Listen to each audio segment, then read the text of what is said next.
My name is Angie, for those of you who don't know me. And Sheila had asked me to speak this morning as soon as she knew that she was going to be out of town. And one of the reasons that she had asked me to speak is because we've been going through a series in the book of John. And the book of John, chapter 10, is all about the Good Shepherd. And so about a year ago, and I figured it was about a year ago, I had spoken on Jehovah Rohi in the middle of our series of the names of God, and that meant the Good Shepherd. So she'd asked me if I could just do the exact same thing just this morning, and it kind of makes good sense. I move things around, so please forgive me if it is somewhat reminiscent of just about the same thing, but it actually ends up being somewhat different. When I looked up the notes, I had the date March 12th, so it is exactly a year ago. And so this morning we start singing about lions, and I'm going to be talking about lambs. And March is in like a lion and out like a lamb. So I don't know, a few coincidences there. If anybody wants to give me a prophetic word about what that all means, that'd be awesome. But so the other thing I had wanted to mention I've forgotten the other thing I wanted to mention. So I'm just going to go ahead and launch on into this then, all right? So the other thing that I had done about a year ago is I introduced this idea of when we come together on a Sunday, we're all like kids. We're all entering into the kingdom like little ones. And we come together as children, as brothers and sisters. And it's almost like, let's just go ahead and turn Sunday into a children's ministry thing, because that's where my heart's at, as I love the little ones. So we're going to keep with that theme just a little bit. So please forgive me and just go ahead and enter in with me. I invite you all, enter in like little ones with me. So in that note, let's just go ahead and put our thinking caps on. If you're sitting comfortably, great. If not, crisscross applesauce, come on in for carpet time. So you might think that idea of getting ready to learn and having your thinking caps on is kind of cliche for kids, but we have an adult version of it too. It's because we want to enter in ready to hear things fresh for the first time, and hear things as though we're hearing them for the first time. So our adult version of that is, let's come without our defenses, without our guile. We want to make sure that whatever the Lord has for us, we're hearing it with our hearts. So, who's up there? Who's got my back there? Is that Brian? All right, so when we're ready to change slides, let's just turn the page like a book. Awesome. And so here's the questions that to get answered that a new believer might have a hard time asking, and us older Christians might forget that we need to start at the foundation sometimes, right? The Bible isn't just one big book, boys and girls. The Bible is a collection of 66 books, and that might seem like a lot. But don't worry, they're divided into two sections for us. The Old Testament is 39 books right up here, and our New Testament is right here, and it's just about a quarter of the whole book altogether. You ever realize a random flip takes you right into Psalms? Psalms seems to be right there in the middle, right? Well, that's just about the middle of the Old Testament. The Old Testament really takes up a lot of space. The New Testament is where we get the accounts of Jesus and everything that happened from right after his ministry to about 40 years later. You right? All right, so there you go. There's your kids' lesson for the day. Now, the book of John is the fourth gospel. We have Matthew, Mark, Luke, and John, which heads up our New Testament. Matthew, Mark, and Luke, they are guys that were really into details, and they were really into accuracy. And for the most part, they're pretty chronological, meaning as the events happened, they tried to record those events. And there's a lot of similarities. Book of John kind of throws things off a little bit because he doesn't always go in chronological order. Book of John has a slightly different feel to what he's doing, and he has a slightly different purpose. So let's make sure that we cover that. Now, did you know that archaeologically, in order for an ancient document to be considered sound, An event has to be recorded in two separate documents. They have to line up, and they have to have been recorded right around the same time. But it only takes two for an archaeologist to say, yes, this event happened. We can throw it on a historical timeline. But God gave us 4. He doubled the number. So just in case we want to try to question whether or not the Bible could really be accurate, it is the absolute most historically founded document you have any time before Rome started documenting stuff, okay? It is the most reliable. So don't let anyone try to tell you that it's not very reliable. The amount that it lines up, especially between the first 3 books, but even in the book of John as well, the amount that it lines up is absolutely beyond the possibility of happenstance. It is absolutely a foregone conclusion. So you can rely on your Bible that much. So the book of John, we know his purpose is slightly different because he starts off really different from the other 3. Let's go ahead and turn that page. In the beginning was the Word, and the Word was with God, and the Word was God. Don't you think that would make people scratch their heads? I mean, we usually start off with once upon a time, and then we give people something to go off of. But he gives like utterances of the deep here, and we have to figure out what on earth that means. I put a hook here. And if you're in middle school or high school, you know why I put a hook here, right? Are you guys going along with this? All the kids are required to have their very first sentence of their papers start with a hook. And that hook has to get the reader's attention. It has to ask a question. It has to give a famous quote. It has to do something that's going to grab your reader's attention. And I thought to myself, John figured out a hook. Like a really, really good hook, right? Now, if you parents out there, if you're wondering if your kids have done a hook, let me just show you that this is what they really feel about it. Because this is how Peter feels about the hook. We had a long conversation. Hooks are so stupid. Why do I have to make a hook? Why can't I just start telling the story? But I really appreciated that the book of John backs me up. Yes, honey, your papers have to have hooks. All right, so that's how you can start that conversation with your kiddos. All right, so let's get into the purpose of John. In the beginning was the Word, and the Word was with God, and the Word was God. So you have to imagine for a second the book of John. The Apostle John is sitting down and he's writing, and he doesn't get to copy and paste or cut and paste like I got to when I sat down and tried to figure out how to organize my thoughts. Right? He doesn't get to cut and paste after he's done. He's writing these things down, and his flow is kind of like, that one time that we did this thing was so cool. Oh, and then he finishes that, and I remember this other time. And it reminds me of friends sitting around a table after many years being separated. And they're swapping stories back and forth. Do you remember that one time when Jesus turned water into wine? That was so awesome. And then somebody across the table says, do you remember that one time that we went into the temple and Jesus threw all of the tables over? That was so awesome. There is a common thread between those two things, but just note that they're not in chronological order. This didn't happen, and then this happened, because Jesus didn't turn the tables over in the temple until after the triumphal entry. And the water into wine was very beginning of his ministry. So John was associating these two things, but it wasn't because we did this and then we went over and did this, right? So his feel is very much more like, it's not quite remembering the good old days. It's more like, I want everyone to know that I have the coolest friend in the world, and they need to know him too. So it's like a letter of introduction is what John has, and it's very thematic. It flows. He tells a story, and then he tells another story, and then he illustrates his point by telling another story. And that's how you have to read the book of John, and that's why it is so much more the book where you need to fall in love with Jesus. You need to fall in love with Jesus, go to John.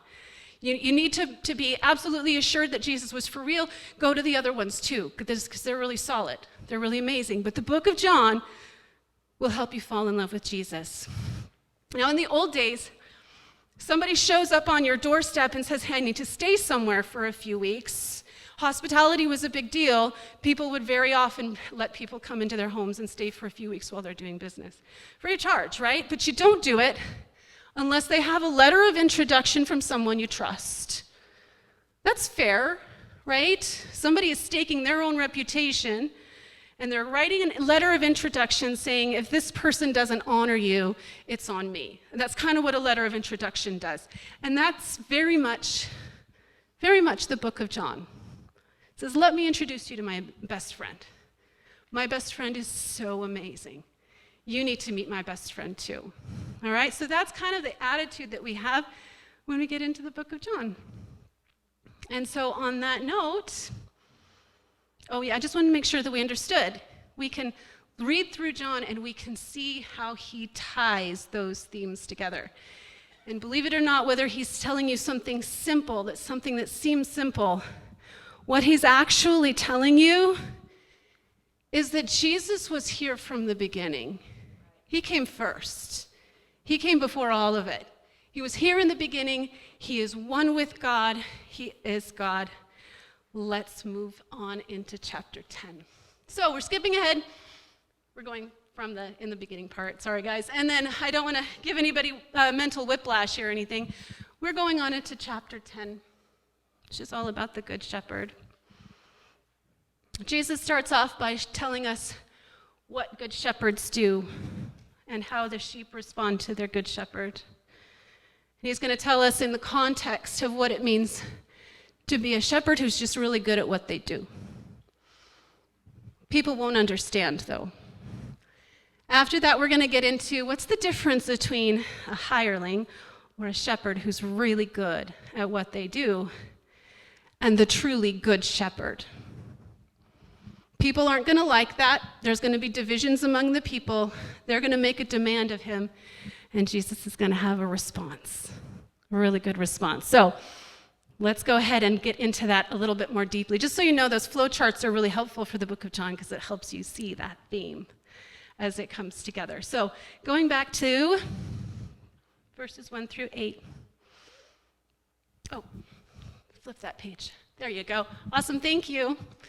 All right. Most assuredly I say to you, he who does not enter the sheepfold by the door but climbs up some other way, that's a thief and a robber. But he who enters by the door is the shepherd of the sheep. To him the doorkeeper opens, the sheep hear his voice, and he calls his own sheep by name, and he leads them out. And when he brings out his own sheep, he goes before them. The sheep follow him, for they know his voice.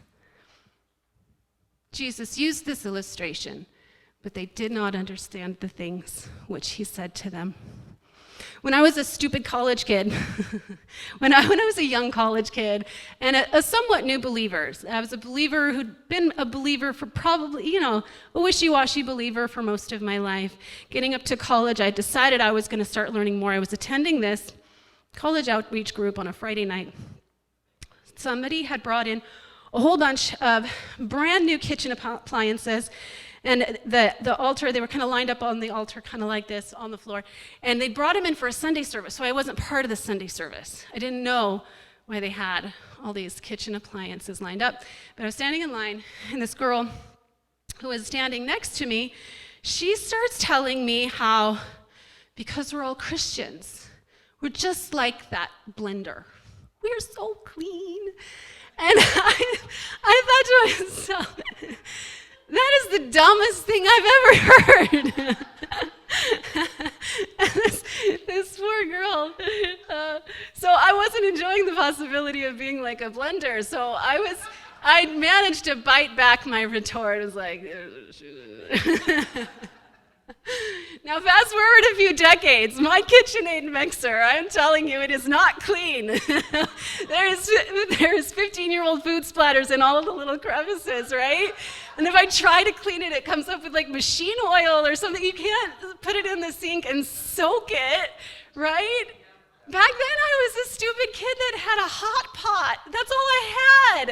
And I made top ramen and mac and cheese in it a few times. I don't think I barely even rinsed it after I was done with it, so I didn't care. So I appreciate now time and experience. What would it be like if Jesus made my KitchenAid like new, right? So I can get it now. But a lot of times these parables, they don't make sense until you've got some real world experience. This is really impressive to be made absolutely brand new, especially for kitchen appliances. They don't get clean. You use them once, they will never be clean again. So I'm not going to get too upset with people that they just didn't quite get the illustration yet. I mean, we're here and we're supposed to be listening to this really impressive teacher, and he's talking about sheep. You know, they're sitting there wondering what's going on. So let's move into the next section. Jesus said to them, I say to you, I'm the door of the sheep. All who ever came before me are thieves and robbers, but the sheep did not hear them. I'm the door. If anyone enters by me, he'll be saved and will go in and find pasture. The thief doesn't come except to steal, kill, destroy. I've come that they can have life and they can have it abundantly. I'm the good shepherd. The good shepherd gives his life for the sheep. A hireling who's not the shepherd, who does not own the sheep, sees the wolf coming, leaves the sheep and flees. The wolf catches the sheep and scatters them. The hireling flees because he's a hireling and does not care about the sheep. I'm the good shepherd. I know my sheep. I'm known by my sheep. As the Father knows me, even so I know the Father. I lay down my life for the sheep. Other sheep will come, not of this fold. I'll bring them. They'll hear my voice. There will be one flock and one shepherd. Let's go ahead and flip the page. So from these different verses, I'm seeing a separation between this top portion and this bottom portion. A hireling is good at what they do, otherwise they wouldn't have been hired for the job. In defense of the hireling, you hear the expression, the captain goes down with the ship. The first mate doesn't go down with the ship. The guy who hoists the mainsail, he doesn't go down with the ship. People aren't required to go down with the ship, just like the hireling wouldn't be required to die alongside the flock. He's doing the best he can. He's taking care of them to the best of his ability. He's not required. So we're not saying hirelings are bad at their job. And we're not establishing for you out there that there is a really high standard for stewarding your animals. You ought to be, you've got to be ready to go to the end. I don't think God gave us a lot of those kind of responsibilities. If you're out tending your chickens get caught. Every once in a while, you're not required to go down with them. But he will gain entrance without malice or deceit, and so does Jesus. Jesus comes in the front entrance, right? He doesn't try to trick you. He tells you exactly who he is. It's your job to believe in what he says, right?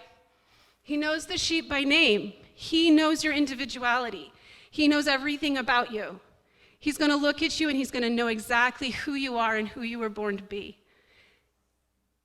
He goes before them and leads them into safety. They will follow him because they know him. They know his intentions. They are without guile or defenses as they follow him. They know his intentions towards them. But the qualifications of a truly good shepherd, right there, he's standing as a gate to safe passage from one place to the next. And this right here is where our parable we understand.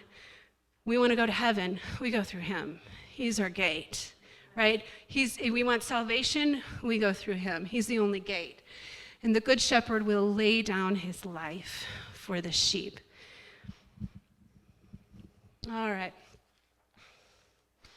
Well, let's see what comes next. All right. So my Father loves me because I lay down my life that I may take it again. No one takes it from me, but I lay it down of myself. And I love this right here. This is the clincher. I have power to lay it down, and I have power to take it again. So the people that are around him listening, half of the crowd is listening, wondering if they should believe him, and the other half of the crowd is listening, trying to entrap him. So this right here is where they figure he tripped up. You think you have the power over life and death? Who do you think you are? right? So this is where they start thinking, we've got him now. All right, so let's look back at our original flow chart here. There's divisions among the crowd. There's divisions where somebody says, this guy's got a demon.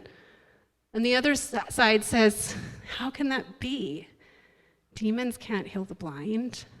Demons don't have the power to do that. Demons can't create. So they've started thinking, maybe this guy is for real. But they're still saying it in their doubt because they're both saying the same thing. Tell us plainly. One of them is saying, make it easier for me to have faith. And the other one is saying, just say it so we can stone you. Okay? They're both saying, tell us plainly who you are.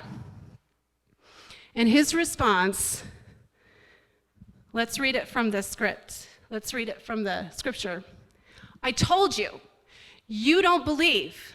The works I do in my Father's name, they bear witness of me. You don't believe because you're not of my sheep.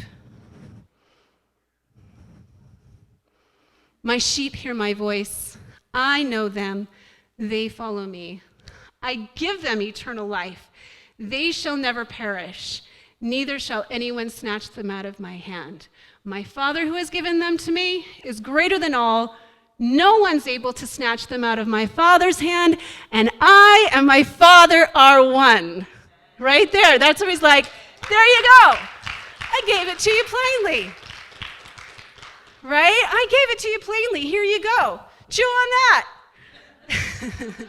No, I was reflecting as I was reading through this. I was reflecting that we love the smackdown in a conversation, right? And this is his smackdown, right? We love it. We love it when Jesus owns these conversations because there's no way anybody can rebuttal that. But as I was getting deeper and deeper in this, I realized that what's on his face is not, I still got you. He's mourning that he's going to lose these ones. There's already this understanding, as the good shepherd, he's separating the sheep from the goats, right? And he's here, and he's just, what's on his face is grief. You still don't believe me. You're still not in my flock. The desire that he had for them as he's reaching out for them is intense. So as much as I just want to be like, there you go, it's not there when he's regarding them. So chaos starts to break out after this, after he gives them what they're looking for. Chaos starts to break out. There are people gathering stones, and they're getting ready to lay hold of him and drag him out into the street. So he's broken a law according to Hebrew law, according to Jewish law, and they're ready to take action. Now, Rome is going to hold them back, so this is an unlawful execution. It's not something that's supposed to happen. And Jesus says, it's not my time. So, and this happens over and over again. People are grabbing stones. There's people coming at him from every direction. They're reaching for him, and there's just confusion, and he just kind of walks out. And I love John's descriptions of how he just kind of walks through the crowd. It's not his time. He has absolutely no fear. He just walks out of this crowd, out of this chaos, and he gives them parting words. If you don't believe in me, at least believe in the things that I do. If you can believe that I do the work of my Father, if you really believe I'm just a hireling, just wait, right? Because he knows what's coming. He knows those people that are still on the fence. They're going to see. They're going to find out. They're going to find out that he is the one that has the power to lay down his life, and when he takes it up again, he brings you with him. That's the power he's got. He's bringing all of his sheep up with him. That's some pretty unmatchable power that he's got. Let's see what's on the next one. So this right here, this was kind of my soapbox and has been for a good many years about sheep, because In children's ministry, most children's lessons about sheep, knowing the voice of the shepherd, are going to start off with sheep are so dumb. Let's think for a little while of all of the different ways we can laugh at the sheep. Because the sheep do this, and the sheep run here, and the sheep eat ridiculous things, right? But sheep do that only if they're completely groundless, only if they're completely foundationless, only if they do not have a shepherd that they trust. Which strangely enough is a lot like people. You know, if we grow up without a foundation and we don't know which legs we're standing on, and everything that we've heard in school or from people around us makes us doubt the very fabric of the one who created the earth, we're pretty foundationless and we do some pretty silly things, right? So I don't enjoy the idea that we could get to sit and laugh at the sheep. When I was a young mom, I took my kids out for a little field trip to my grandpa's sheep farm, and he had a very small flock of sheep. He kept them because they brought him joy. He had a little flock of 20. He was retired, and every day he would let them out into one pasture, and they would graze here for a while. And when he was ready to feed them, which could be any time of the day, really, you know, it just depends on what worked with his schedule, he would walk out. We watched this with my kids. He walked out, 94 years old. He's kind of walking like this, and he calls to them, "Come here, sheep." And they just kind of toddle on over, and they wait patiently at the gate. And he goes over and he opens one gate and he opens the other gate. They walk on through. They knew exactly what he had intended for them, and they looked pretty smart to me. They knew his exact intentions. And it didn't have to be a particular time of day, but they knew his voice. They knew what their response was, and they knew he had good intentions for them. And so it never quite jived with me to get into talking about how dumb sheep were. I raised sheep for my little livestock shows, and I loved them. And so people would start talking about how dumb sheep were, and I couldn't get on that page. So maybe some of you guys have seen sheep behaving silly, and it's easier for you to get on that train, but I'm not there with you. The Pharisees got really mad about being called sheep. So they must have had a little bit of this going on in their day too. You know, what, you think I'm a sheep? The Pharisees are actually, you know, they think that they're the shepherds. They're the priests. They're the ones who spend all their time in Scripture. They thought they were the shepherds. And Jesus called them sheep. You know, or he said, you should be sheep. You know, and they weren't getting it. So that had to have been part of their insult there, along with the fact that they'd been trying to entrap him for a very long time. So when it comes to us plotting a course for our salvation, we need to keep it really, really simple. There's only one thing that we need to know. Sheep have this figured out. We only need to know the voice of our shepherd. Amen. That's the only thing. And we want to keep it simple, right? We don't want to overcomplicate things. Pharisees spend a lot of time making new rules, new caveats, new ways. Church leaders throughout the years, if they had an illiterate populace, you know, they were able to create a lot of crazy rules. They were able to really complicate things when all people ever needed to know was one thing. And if a sheep's got it figured out, then I want to be more like a sheep. All right, so let's look at the next page. This is a really bad way to establish a children's lesson. Sheep are so dumb, yada, yada, yada. Blah, blah, blah. And God says, you're like sheep. See you next week. Yeah. So how does this instill confidence? How does this instill confidence in our young believers? It doesn't. So let's dignify the sheep. The sheep's got a few things figured out. I want to be more like a sheep. All right. So, quick recap. Are you a sheep in Jesus' flock? And if so, he has some declarations over you from John chapter 10. Yes, I am the one who knows you by your name. I have a plan for you. It includes a life with abundance. Yes, I have power over life and death. I lay down my life for you, and when I take it up again, you're coming with me. Yes, I am one with the Father. You know my voice. You are of me, you are of my Father, and nothing can snatch you out of our hand. So definitely want to take a few minutes later on to really just embrace that. But first, back by popular demand, and this is actually the one that Sheila asked me specifically to do, we're going to start story hour. Okay? And some of you may remember this from a year ago. Let's begin our story. This is called The Lost Sheep. All right, so crisscross applesauce, it's carpet time.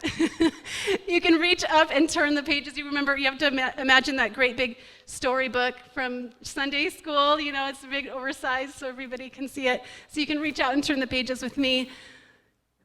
Once upon a time, there was a happy sheep.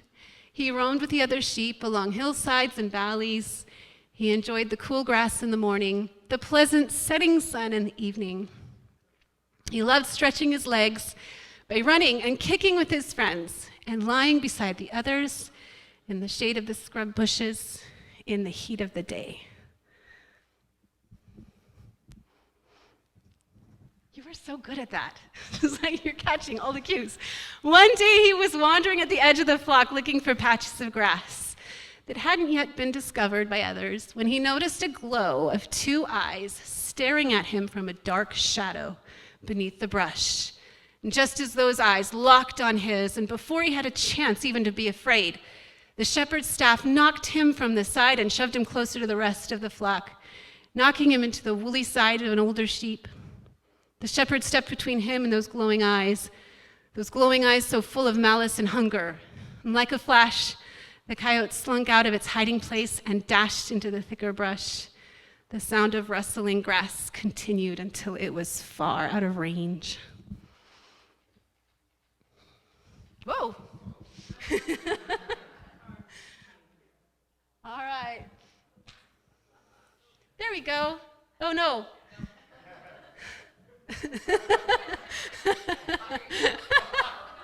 Are we glitching out? Oh, my goodness. I don't have a big book, but I do have. All right. See, I just shouldn't have said anything before, right? Hold the compliments until the end. So the performance anxiety sets in. All right, as the fear of that moment subsided, the day wore steadily on, and our friend the sheep continued his absent-minded grazing.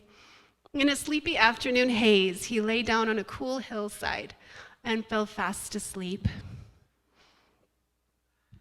Well, storm clouds rolled in, and the shepherd began calling all his sheep together. These sheep knew the voice of their shepherd, and even though they were becoming agitated with the impending intuition that bad weather would soon be upon them, they clustered close at the sound of his call. All of them except our little sheep friend, who was so sound asleep, tired out from his run-in with fear. He vaguely heard the call from the far reach of his slumber, but he did not heed the warning, instead choosing to ride out this lovely sleep, drifting at the edge of a dream. The flock gathered, jostling one another and shoving to be closer to the shepherd as he began leading them toward the shelter of the home pasture.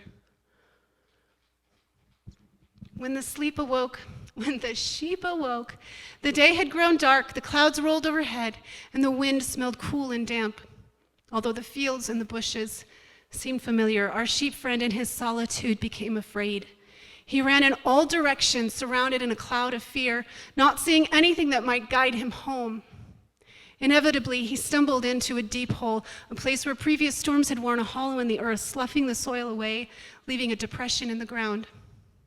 There he became so mired in that he could not climb out, and he called helplessly to the dark air, but no one was around to hear his cries.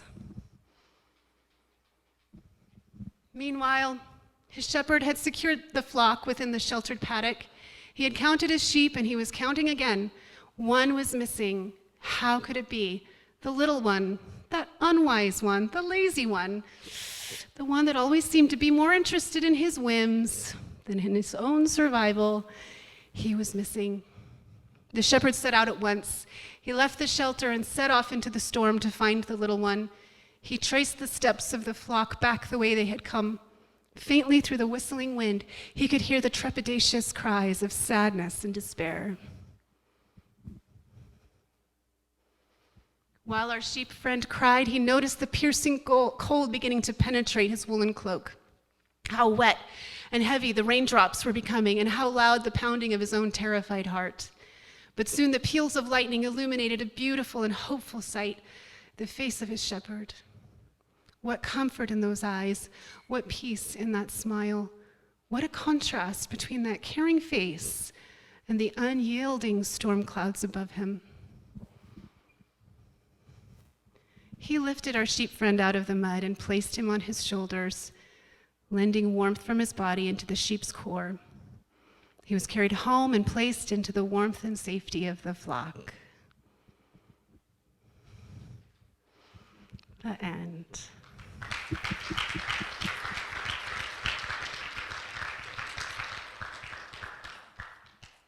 After many years of being in children's ministry, I had an amazing revelation about this story of Jesus leaving the safe flock in order to go and rescue the missing sheep. I had this revelation that as a very well-churched human being, one who'd been a part of a church for a good long while, I always saw myself as one of the 99 getting left behind. Like it was my job to cheer the shepherd on while he went to go look for the lost. And I had an amazing revelation as time went on that I was the lost, that he was coming for me. And this story is one that we all get to own because he's coming for you. This story is our own. Each and every one of us, we have this testimony because he's coming for us. You know, his face is the one that breaks out through the scary, through the chaos, through the dark clouds and the seasons of darkness. He comes for each and every one of us. And it is his face we see when we begin to feel the safety around him that he brings with him. So you need to make a conscious decision to own this story. This is your story. This is your testimony. The details might be a little bit different than the person sitting next to you, but this is the story that belongs to you. He comes looking for you. He comes looking for you when you get lost and separated. And he wants you to know that he knows your name. And let's go ahead and look back at this slide right here. You are of the flock. You know his voice. He knows you by name. So I don't want anybody to leave here until they know it. Deep in your knower, you need to know he sees you and he knows you. So if we can have an opportunity, then did you have more worship planned for this time? Or we've got just prayer time and, okay, all right. So our prayer ministers are gonna be over here by the cross. So come forward and just ask the Lord to show you what his voice sounds like, different from all of the other voices around you. Just ask to hear the shepherd's voice clear as day. And if you want any help with that, and your prayer ministries are going to be right over there, and we can go ahead and get back into some worship time. So thank you.